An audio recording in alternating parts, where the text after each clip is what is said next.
हमारे जीवन में विश्वास की कमी नहीं होनी चाहिए।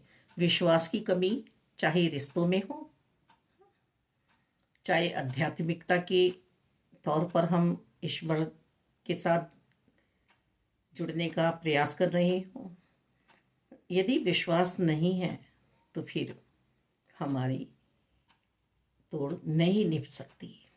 रिश्ते भी बीच में टूट जाया करते हैं और प्रभु से नाता भी टूट जाया करता है। किंतु परंतु वाली स्थिति हमारे मन में ना हो। अपना मंथन करें, रई चलाएं कि किस तरह से सार मिल जाए, माखन मिल जाए मुझे। हमने दूध जमाया है, अब दही बनी है, रई चल रही है, बीच में ही हम डबकी ना खा जाएं। प्रभु श्री कृष्ण के बाल रूप में हमें क्या संदेश प्रभु दे रहे हैं माखन चुरा के, कि उन्होंने मानव चोले में आके बाल रूप में जब शरारतें की तो उन्होंने छाछ नहीं चुराई है, उन्होंने माखन सार चुराया है। तो मानव चोले में हम आए हैं, हमें भी क्या करना है। और फिर माखन में उन्होंने मिश्री मिलाई है। मानव देह का जो आधार है प्यार, मिठास, प्रभु का संदेश है हमारे लिए। निरंकार साकार रूप में जब सतगुरु जी के रूप में हमारे जीवन में आए तो साकार रूप में यही समझा रहे हैं कि तुम्हें गंदगी में नहीं जाना है, तुम्हें बुराइयों में नहीं जाना है, तुम्हें अच्छाइयाँ ढूंढनी है, तुम्हें अच्छे संगति करनी है, तुम्हें सार के साथ जुड़ के रहना है।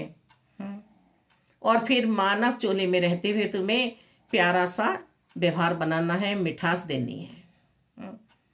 मक्खियाँ गुड़ पर ही आती हैं, नमक पर नहीं, नीम पर नहीं आएंगी, कड़वी जगह शहद पर ही आएंगी। हम चाहते तो हैं कि हमारा सत्कार हो, हमें प्यार मिले, पर ऐसा व्यवहार हम दे नहीं पाते हैं। कृष्ण ने माखन चुराया है और गोपियां अपना माखन चुराने के लिए कृष्ण को बुलाती हैं, और जिस दिन नहीं आते हैं उस दिन उन्हें किसी भी चीज का लोभ देकर बुलाती हैं और फिर उनसे प्यार पाती हैं।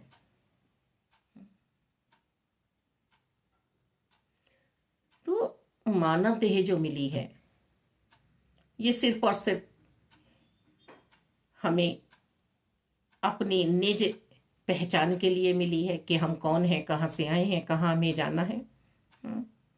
और इसमें जो आत्मा परम शक्ति बैठी हुई है, विराजमान है, पल दो पल के लिए नहीं, जितनी भी हमारी सांसें हैं, ये विश्वास हमारे जीवन में आ जाए। नहीं तो नाता बीच में टूट गया, विश्वास हमारा डोल गया, तो फिर बात होने वाली नहीं है पूरी हमारे जीवन की, जिसे हम लेकर चले थे बनवाने के लिए प्रभु से, साकार सतगुरु जी से, संतों से। किंतु परंतु के कीड़े मकोड़े यदि हमने चुन लिए तो फिर हमें सार कहाँ से मिलेगा। देखिए, हमें यदि कुछ चुराना ही है और चुरवाना ही है तो अपना चित्त चुरा ले दुनिया से, दुनिया के झंझटों से बस, और इस चित्त को, इस मन को निरंकार के साथ जोड़ दे। चित्त चोर को दे दे, आनंद का प्रकट्य होगा। और फिर इसमें मिश्री मिलाएं, व्यवहार अपना, जब तक श्वासें हैं हमारे अंतःकरण में, सभी को प्यार बांटें, सभी को प्यार दें। तभी तो कहा जा रहा है कि सहनशीलता का गहना पहनो, सहजता में रहो, सरलता में रहो, दयावान बनो, करुणा रखो अंतर्करण में, प्यार रखो। हैं? क्या हम रख रहे हैं? ये सब हमें सोचना है, समझना है, विचारना है। हे मानव, तू ही कर सकता है, तू ही कर सकता है। ये सिर्फ पशुओं से नहीं कहा जा रहा है।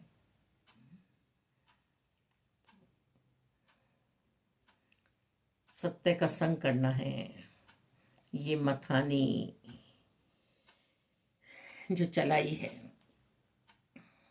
मालिक, अब ये चलती रहे, न जाने कब गांठ पड़ जाएगी इसमें। हम हलवा बनाते हैं ना, सूजी जब डालते हैं तो उसे चलाते रहते हैं कि गांठ ना पड़ जाए। और जब वो गांठ हमारे मुंह में आएगी सूजी की, तो वहाँ मिठास नहीं होगी, वहाँ तक चीनी नहीं पहुँची हुई होगी। तो इसलिए हम उस हलवे को चलाते रहते हैं। सूजी को भी जब हम भूनते हैं तो रुकते नहीं हैं, छोड़ते नहीं हैं कि कहीं ये जल ना जाए। तो किस तरह से अपना बचाव करना है, इसका रिवीजन हमें सिखलाया जा रहा है। हम इस निरंकार की पाठशाला में बैठे हुए हैं गुरु जी की, कि हर पल सत्य का संग करो, सिमरन करो, जो महामंत्र तुम्हें मिला है, और सेवा भाव में रहो। सेवा तो वही इंसान कर सकता है जो व्यवहारिक होगा, जिसका व्यवहार सुंदर होगा, जिसकी सोच सुंदर होगी। नहीं तो किंतु परंतु तो फिर हमारे पास है ही। श्री कृष्ण जी के बाल स्वरूप से हम प्रेरणा लें, प्रेरित हों कि किस तरह से हमें ये संदेश मिल रहा है कि हमें छाछ नहीं चुरानी है, हमें किसी की बुराइयां नहीं चुरानी है, हमें किसी की बुराइयों से मतलब नहीं रखना है, हमें बुरे में भी अच्छाइयों को ढूंढना है। तभी मेरा मानव जन्म सफल हो पाएगा।